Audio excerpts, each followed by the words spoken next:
Hello and welcome to another update video about XRP. So here on the XRP chart, we can identify that the price is still in this overall uptrend. This is the 4-day chart actually, and we're still holding above key support levels on the daily chart, on the 4-day chart here on the longer time frame chart. This support area is between $1.21 and $2.09, and so far, the price has actually reacted to this area. For the first time, it was tested on the 3rd of February when we had this significant pullback, this small crash, and we could now be in a fifth wave to the upside again.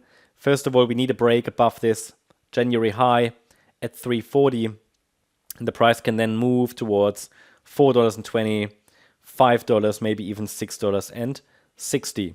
This would then be a 5-wave pattern to the upside, and would possibly lead to a major top, a substantial top.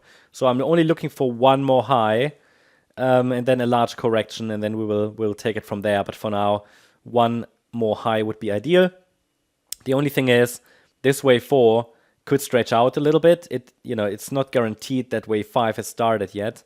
So we'll take a look at that now on the smaller time frame. Here we have obviously a different support area, which is a little bit closer to the price. You can see here that on the 3rd of February, potentially this fourth wave actually completed, and that we're now in this, potentially fifth wave. But the blue count reminds us that the fourth wave might still be unfolding, in an alternative scenario. In this case, but it's also likely. So in this case, we just formed an A wave down. We're now working on a B wave, and then a C wave down. Whereas in the yellow count, this entire correction already completed on the 3rd of February. So it's impossible to say at this stage which one it is. We're essentially just moving in a range, and the structures are very, very corrective. So what we need to see next for bullish confirmation is a break above the swing high from the 4th of February. That's around $2.80. Now, in my last video, I mentioned to you that the rally could only be a B wave potentially, that there's no guarantee that we're already in the breakout. Actually, I prefer to keep this labeled as a B wave for now. It just in the yellow count, and this just reminds us that the price might test this support zone, which is relevant for this wave 2 pullback, that this support zone might be tested once more. Doesn't have to be tested, but because it was already tested, right, successfully. It's just that the rally doesn't convince me yet. Also, the price is not yet broken above the level here, $2.80. So people get bullish when these levels are being tested, but actually they are there to be tested. It's just we haven't broken out yet, so we're still below resistance, you could say. There is no successful breakout yet to the upside, so we could very well get rejected, dip back into the support area.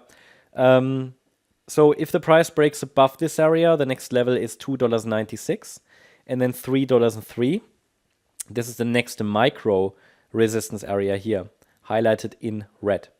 Why is this relevant? Because if this is a B wave rally, like a corrective rally, then normally we would not expect the price, even in a high B wave, and these can overshoot, which means the B wave can go above the previous high. That's what they like to do sometimes. It's entirely possible. It's entirely possible that this B wave rallies a little bit higher. Rallies a little bit higher than the previous high. And normally we say that this shouldn't be much more than the 1.38 retracement, and that's at $3.03. Above that level, we would have to confirm that this pullback already completed in the support zone. So now, it's all about, tactical thoughts now about this. So if the price dips back into the support area, it is still relevant. It could provide an entry point for pullback traders. And if the price breaks out directly, we will have to pay attention to this resistance area and then the $3.40 level. So there's plenty of resistance above. And I would say it will probably be quite difficult for the price to break to new all-time highs directly. There's just too much that could go wrong along the way. So all it means is, be cautious still. There is no confirmed breakout, and I find another pullback into the support area likely. But because the B wave did slightly overshoot, the C wave down might land above the initial decline, which bottomed on the 7th of February at around $2.29. Not much more to say really at the moment, so I hope you liked the update. If you did, please hit the like button, leave a comment, and subscribe.